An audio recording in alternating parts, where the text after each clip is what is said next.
श्रीरामदूतं शरणं प्रपद्ये।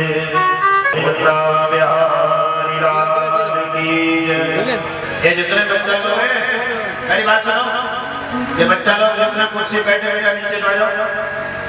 ये बड़े बूढ़े तुम्हारी जमीन में बैठे तो कुर्सी चाहिए, जो कुर्सी खड़ी करो। ये केवल सीनियर सिटीजनों के लिए हैं, बहुत सम्माननीय रिश्तेदार करते हैं और बड़े बूढ़े हैं। यहाँ के बच्चा बोलता है बेटा लो लो लो आ जाओ नीचे बैठो। नीचे जितने भाई लोग खड़े हैं ना बैठ जाओ, आ जाओ। यहाँ के बच्चा बहुत अच्छा बैठ तो जाओ। और जो ऊपर नीचे मत घूमना, केवल बैठना, ठीक है?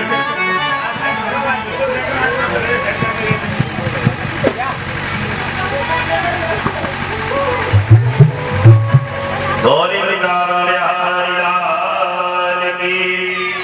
एक बार आप लोग हाथ उठा के बोलो राधे राधे।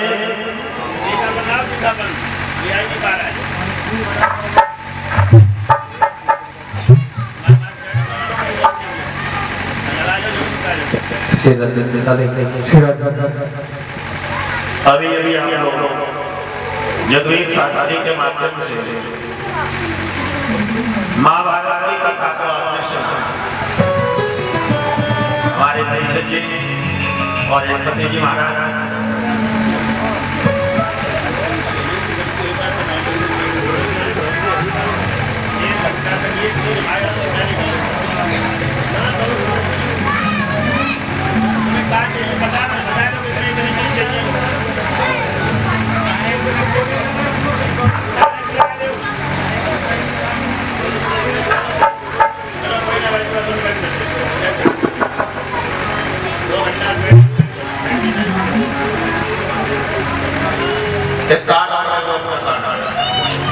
अभी आप लोग कौन सी कथा सुन रहे थे? महाभारत। ईमानदारी की बात है, नगला परिवार में भाई भाई हर गांव और हर घर में दो ही कथा होती है, एक महाभारत की और एक रामचरित मानस की और भागवत की।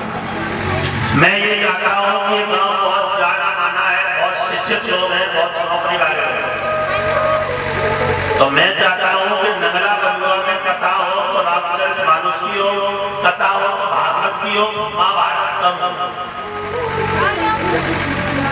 तो महाभारत की कथा क्या है, कौन सा घर महाभारत का है, कौन सा रामचरित मानस का है, ये दो शब्द कहते मैं आगे कथा बढ़ाऊंगा। जिस घर में पिता पुत्र में प्रेम है वो घर महाभारत का नहीं है। किसका नहीं है? महाभारत का नहीं है। तो फिर किसका है? रामचरित मानस का। जिस घर में सास बहू में झगड़ा नहीं होता है वो घर किसका है? रामायण का।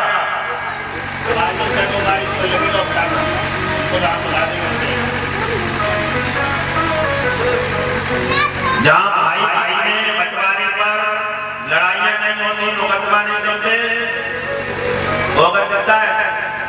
रामचरित मानस का। जिस घर में बंटवारे पर बेटा बड़े प्रेम से लग जाए वो घर रामचरित मानस का। और जहां पर 30 सेंटीमीटर भी हम बिना लड़ाई के नहीं देंगे वो घर महाभारत का। बिना युद्ध के जहाँ छोटी छोटी बातों पर पिता पुत्र में लड़ाई हो जाए, जहाँ छोटी छोटी बातों पर भाई भाई में झगड़ा हो जाए, जहाँ छोटी छोटी बातों पर नंद भाभी में बोलचाल बंद हो जाए, समझ लेना वो घर महाभारत का है। किसका है? अब मुझे ये बताने की जरूरत नहीं है, हम अपने अपने घर में देख लो कि कौन सा घर महाभारत का है और कौन सा घर रामचरित मानस का है।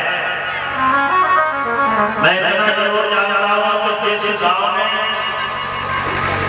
शास्त्रियों के साथ रहने वाले सर्वेशों और लोग हो, बुद्धिजीवी अध्यापक हो, इंजीनियर हो, फौजी हो, प्रशासन के लोग हो, उस गांव को महाभारत का नहीं रामचरित मानस का होना चाहिए।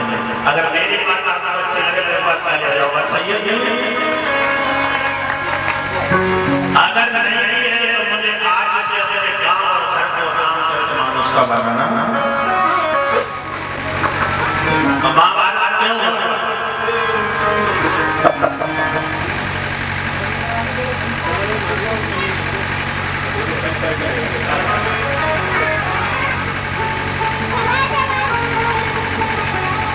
एक बार आप लोगों को बता दे रहा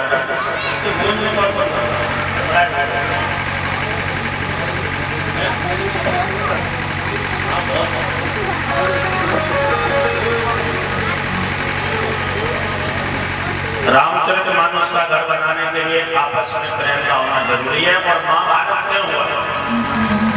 आप लोगों से पूछा जाए महाभारत क्यों हुआ तो गिने चुने लोग एक ही बात बताएंगे कि द्रौपदी ने अंधे का अंधा कह दिया था, पानी थोड़ी ठीक नहीं थी।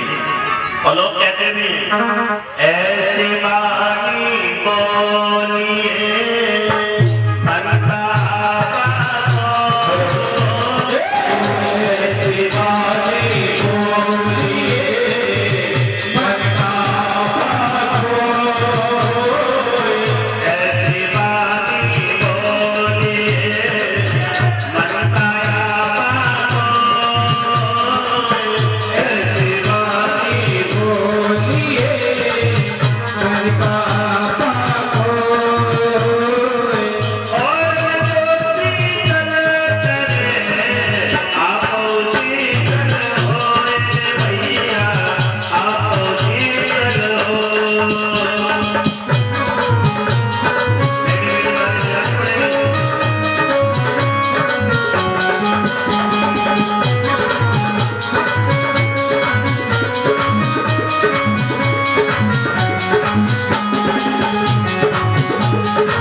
तो वाणी ऐसी बोलिए मन का आपा। अच्छा सही बताना, ये वाणी से लड़ाई होती है ना। अगर इसी वाणी से आराम से करता राम राम भैया राम राम रैनी राम राम बजाई वाले तो बना दिया तो फिर बताओ लड़ाई होगी कि नहीं? तो महाभारत एक तो वाणी की वजह से हुआ, ये 90% लोग जानते हैं,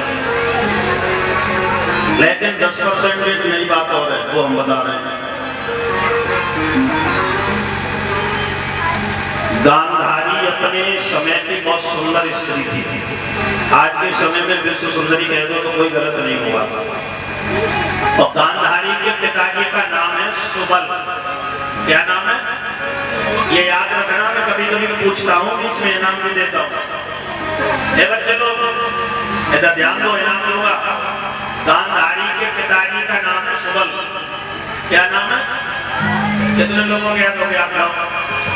बहुत अच्छे। और नारद जी के बीना का नाम है देवदत्त।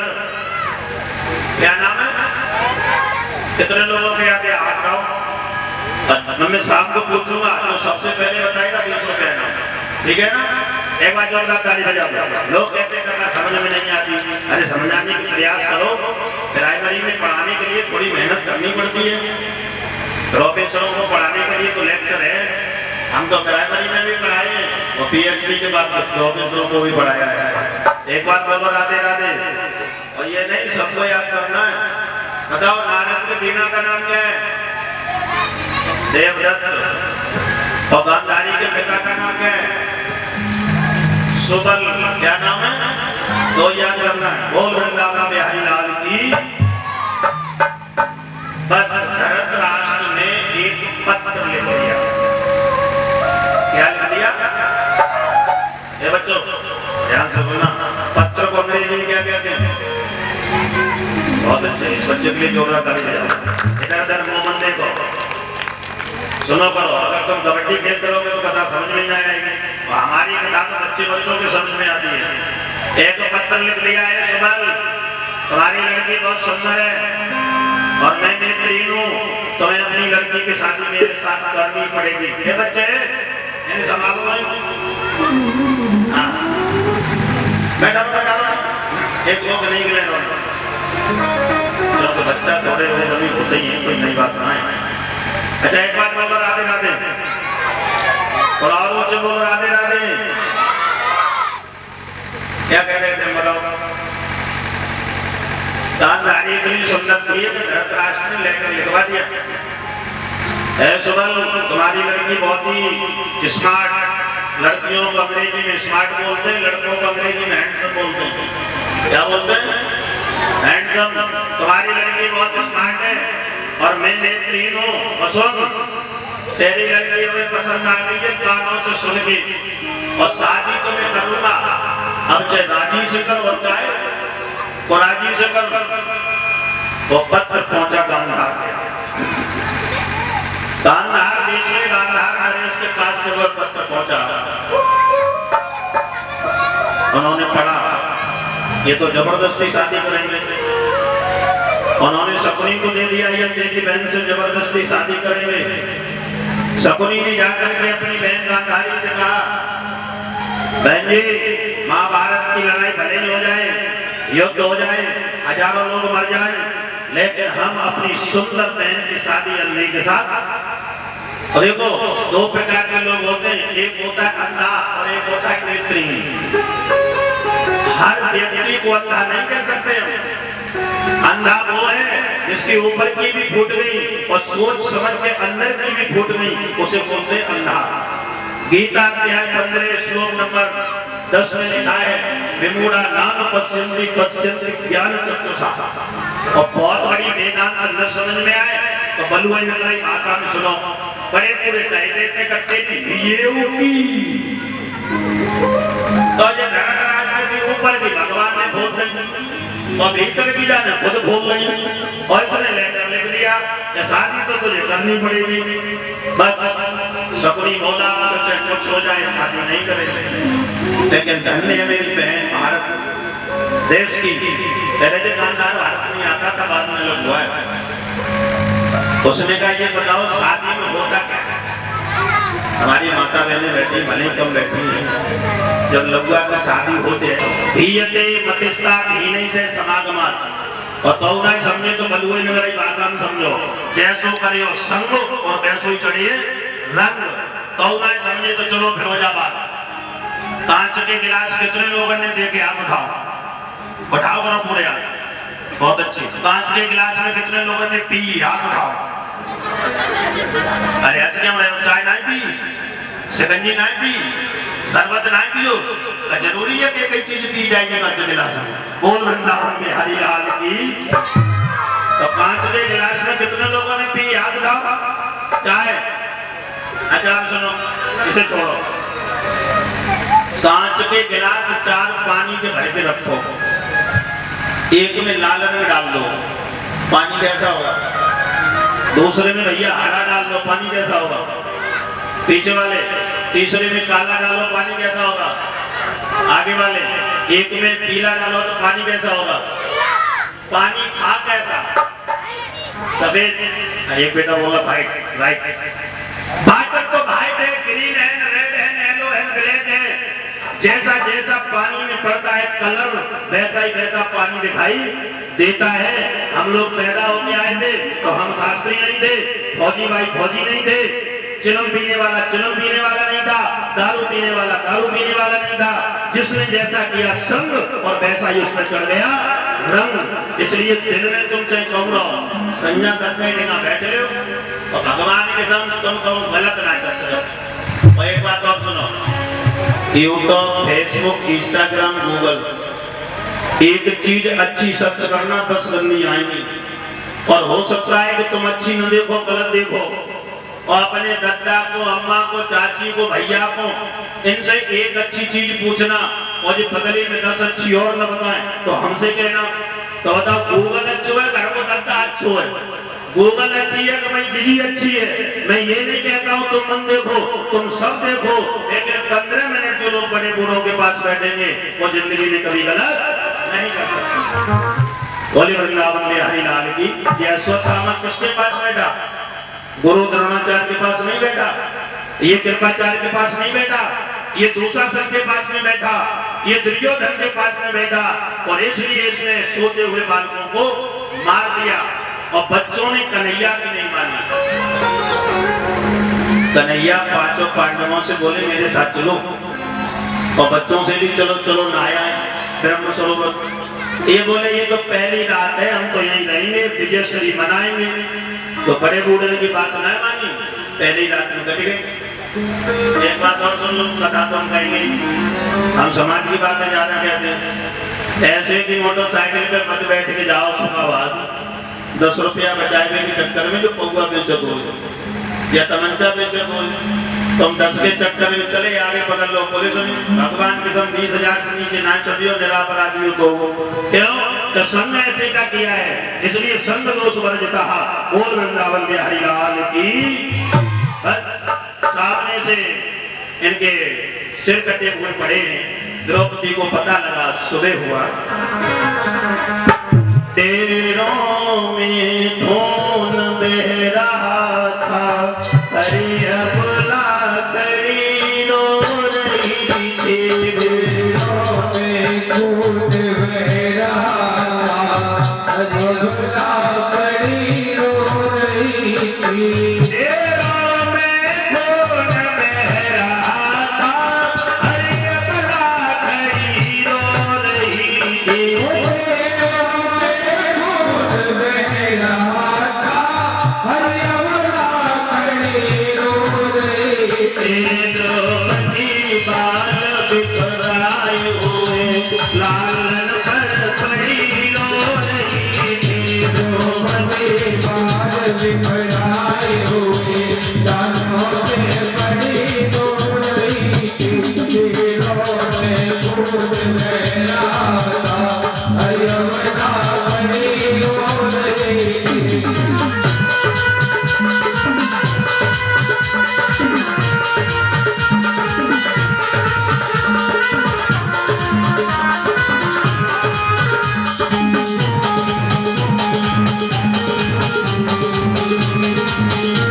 मरे हो उस माँ की क्या हालत होगी, जिस माँ ने 5-5 बच्चों को जन्म दिया। उस माता के दिल से पूछो,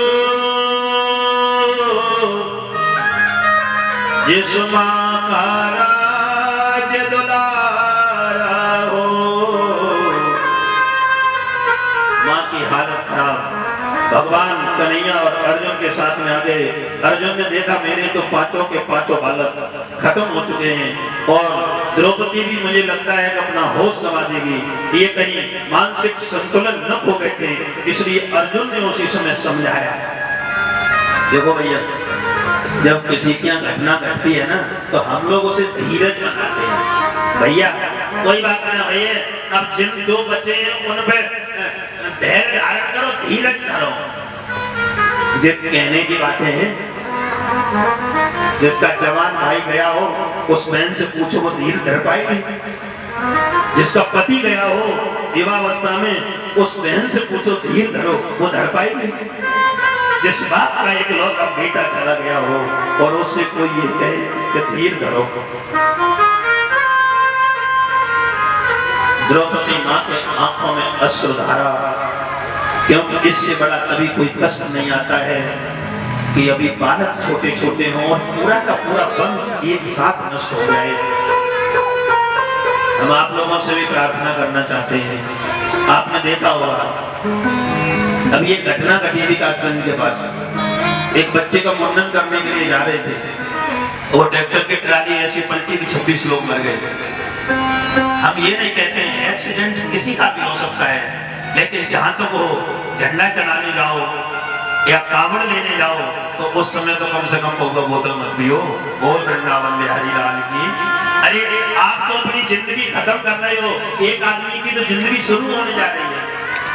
अब किसी की बारात जा रही है, ड्राइवर साहब अपनी मस्ती में मस्त है, एक के चक्कर में सब गए। मां द्रौपदी का पूरा वंश नष्ट। उसी समय अर्जुन ने धीरज धारण कराया। अर्जुन बोले ठहरो भद्रे मैं अभी नीच बोला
कृष्ण और अर्जुन चलने लगे तो द्रौपदी ने कहा, हे कृष्ण,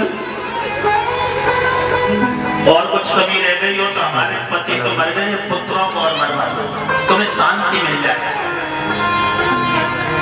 भगवान कन्हैया ने कहा, बहन जी, ये सब तुम्हारे कर्मों का फल है। भगवान कन्हैया ने चाहे दुख में हो चाहे सुख में हो, उन्होंने न्याय की बात की हमेशा। बोले, जब हम शांति दूत बन के जा रहे थे तो तुमने अपने केसों को दिखाया था कि दूषासन के खून से धुलेंगे। गांधारी के 99 बच्चे मरे तब तुम्हें दुख नहीं हुआ? दुर्योधन मर गया तो दुख नहीं हुआ? जिन गुरुजी ने शिक्षा दी और वे द्रोणाचार्य का सिर काट दिया गया तब तुम्हें दुख नहीं हुआ? अरे युद्ध में तो वैर के काम होते ही है, कभी सामने का मरता है तो कभी अपना मरता है, और तब तुमने शांति वार्ता नहीं होने दी। अब आंसू आ रही हो, भोगो अपने कर्म। अर्जुन ने तब ढाढ़स बनाया कि तुम चिंता मत करो, हम लाएंगे। कन्हैया बोले, हे श्रीमान जी, ये तुमने कह दिया शाम तक नहीं ला पाएंगे तो मर जाएंगे, किसके बल पे बोलता है? एक बार कहता है, जयद्रथ को नहीं मार पाया तो चिता में जल जाऊंगा, ब्राह्मण के 10 बच्चों को नहीं बचा पाया तो शाम को मुंह नहीं दिखाऊंगा। अरे किसके बल पे बोलता है? अर्जुन चरणों में गिर के बोले, गोविंद, आपके अलावा हमारा कोई दूसरा बल ही नहीं है, और मेरे चारों भाइयों को टेंशन होता है, मैं रात में पैर पसार के सोता हूं। एक बार भीष्म पितामह को दुर्योधन ने भड़का दिया था, ए बाबा, आप मेरे साथ में रहते हो, पांडवों की बजाते हो, मेरे 99 भाई मर गए, पांचों के पांचों पांडव जिंदा है, अरे तुम चाहो तो एक पांडव एक दिन में खत्म हो। भीष्म पितामह बोले, लड़ तो रहा हूं। बोले, मन से नहीं लड़ रहे हो, तुम शरीर से मेरी तरफ हो, मन से पांडवों की तरफ हो, उधर ही चले जाओ। भीष्म पितामह बोले, ऐसी बात है तो कल एक पांडव मर जाएगा। ये बाबा ने भी बात गोल मोल कर दी। अरे यही कहते थे कि दुष्कर मर जाएगा, भीम मर जाएंगे, नकुल सहदेव, अर्जुन मर जाएगा, तो कम से कम 4 को टेंशन फ्री रहते, एक मर जाएगा। अच्छा बताओ, अब 5 को नींद आएगी? रात के 12 बजे कन्हैया ने देखा कि दुष्कर को नींद नहीं आ रही है, भीम इधर से उधर गदा घुमा रहे हैं, नकुल सहदेव ज्योतिषाचार्य पन्ना पलट रहे हैं, और अर्जुन को देखा तो चदरिया ओढ़ के सो रहा है और उसके रोम रोम से निकल रहा है, जय श्री कृष्ण, जय श्री कृष्ण, जय श्री कृष्ण। जिसका रोम रोम कृष्ण जपता हो, बताइए कभी उसका बाल मांगा होगा? उसके परिवार का कभी बाल मांगा होगा? जापुरा के साईं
बोले मुझे तो आपका बल है।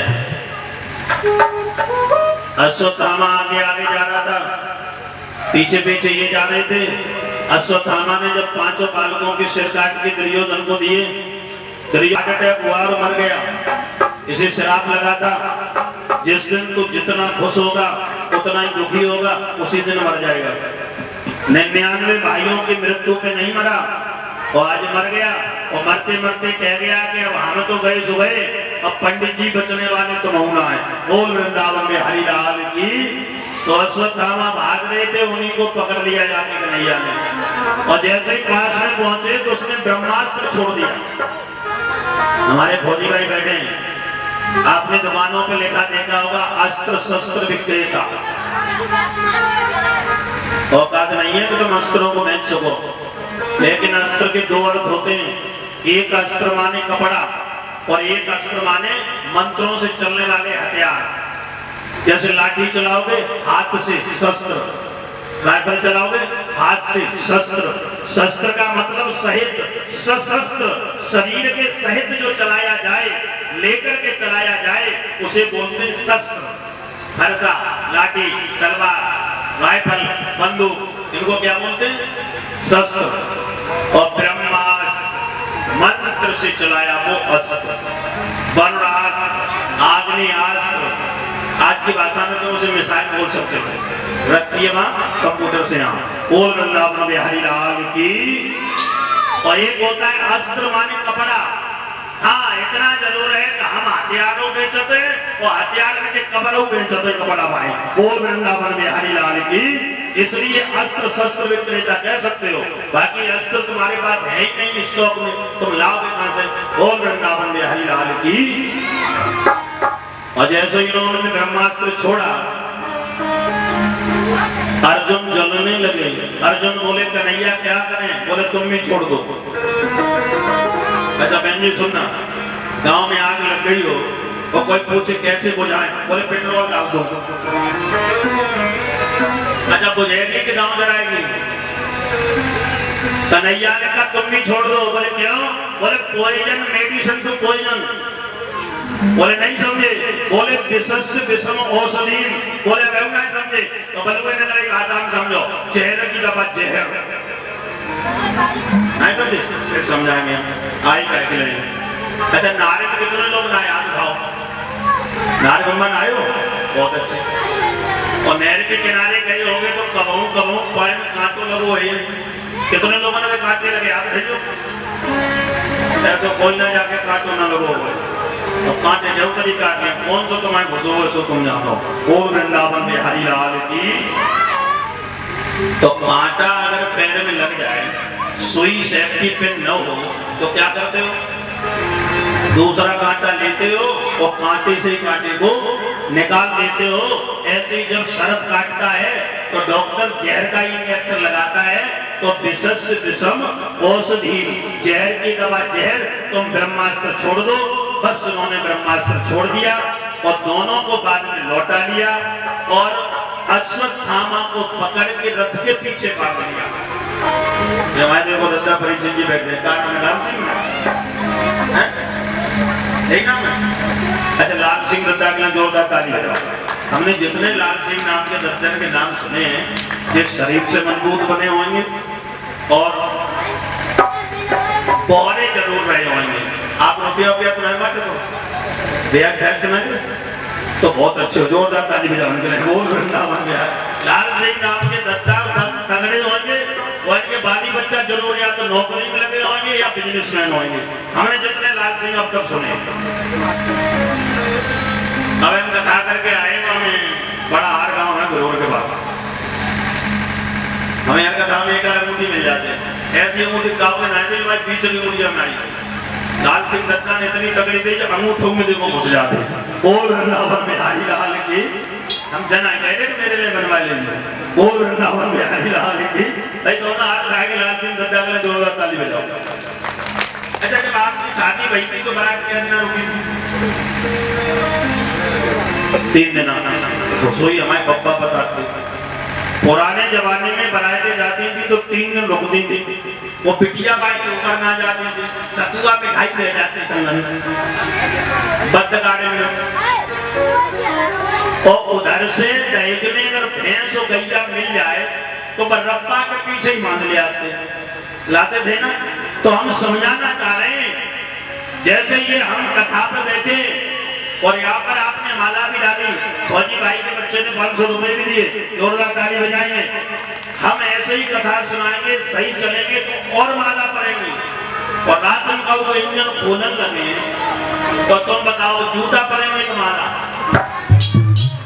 ये ब्राह्मण अश्वत्थामा थे जिनको ऊपर बिठा के माला पड़ती थी, इनके चरणों को धोला जाता था, माथे पे चंदन लगाया जाता था। इन्होंने बच्चों की हत्या की, कुछ अपराधी हो गए तो इनको कैसे माना गया? पशुओं की तरह। कहां लिखा है? आइए हम और दोस्तों इस लाइन की एक लाइन